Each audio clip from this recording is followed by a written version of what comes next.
Hello kids, for your reading lesson today on Wednesday, April 22nd, we have a lesson on retelling stories. So the learning target here is retell or recount stories from around the world by telling key events in the order in which they happened. So a good retell sounds kind of like you're actually telling the story. Read. When you recount a story, you are retelling the story in your own words. Be sure that you include the key details and events that happened in the beginning, middle, and end. Tell the events in sequence, in order in which they happened. Read this story. Think about what happens at the beginning, middle, and end. Then reread the story. What are the most important details? So the story that you have to read is A Bundle of Sticks. It's not very long. It looks like 4 paragraphs. And then on the following page, page 34, you use this graphic organizer that they give you to organize the retelling of your story according to the important events in sequence. So it says, the chart below will help you to organize the most important details of a story. Think about what happened in the beginning, middle, and end of the story. Then add those details to the chart. So they don't really give you a whole lot of space to write. A bullet point list is a good idea. And considering that the story was very short, there isn't a whole lot to write in this graphic organizer. But remember, it's used for actually retelling the story to someone else. So it says, talk. Using the key details in your chart, retell the story to your partner. And then there's a little word bubble there that says academic talk. Use these words to talk about the text.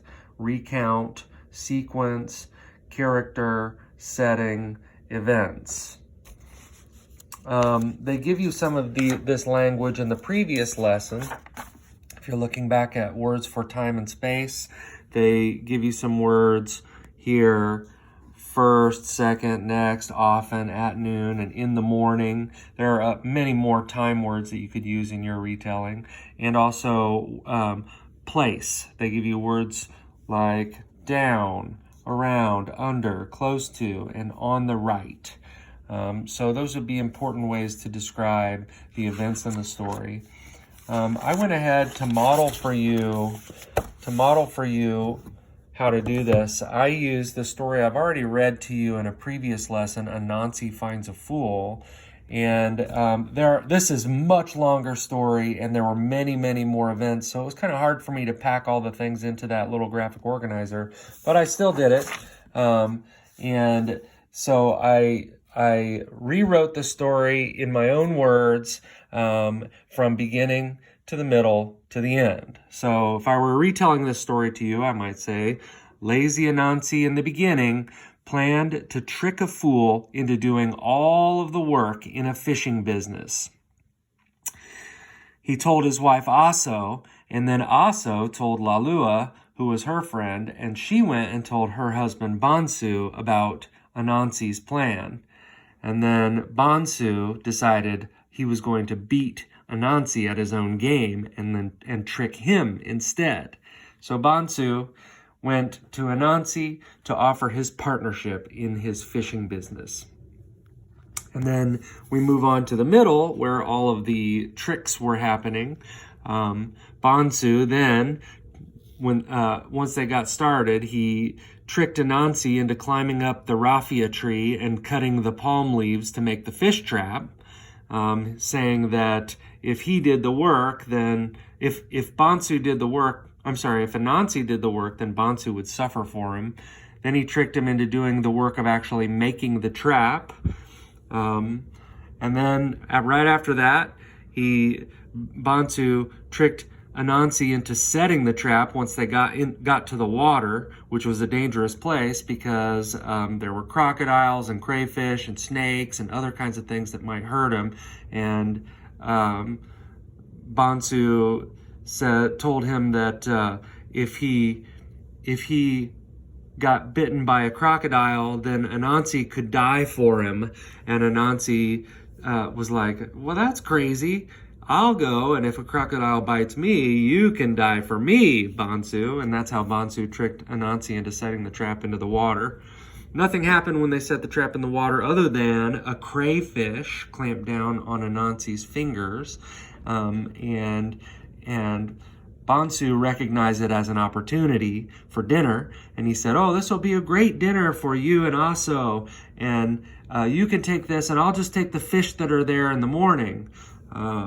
But Anansi was like, no, I'll take the fish in the morning. You take the crayfish. So Bonsu took the crayfish home to have with Lalua, and they had a really great dinner, and Anansi and Aso didn't have anything to show for their day of trying to set up the fish trap. So next day, getting towards the end here, Bonsu and Anansi returned to the trap, and they found that there was something in the trap. A python was in the trap, and it had lumps in its body because it had eaten all of the fish that were in the trap. And so they got the python out, and Anansi and Bonsu, they reset the trap, but a crocodile came chasing some fish. A whole bunch of fish came, and the reason the fish were coming so fast and so many was because a crocodile was chasing them up the river. And it came and stuck its nose right in the trap and thrashed the trap and tore the trap up. And so they didn't have a fish trap. They didn't have any fish. Well, they didn't have a working fish trap. But Bonsu decided to convince Anansi to humiliate him even further, to try to take the broken fish trap and go sell it in the village. And so Bonsu was like, well, it shouldn't be a total waste, all this work that we've done. And he goes into the village and into the market and starts saying, fish trap for sale, fish trap for sale.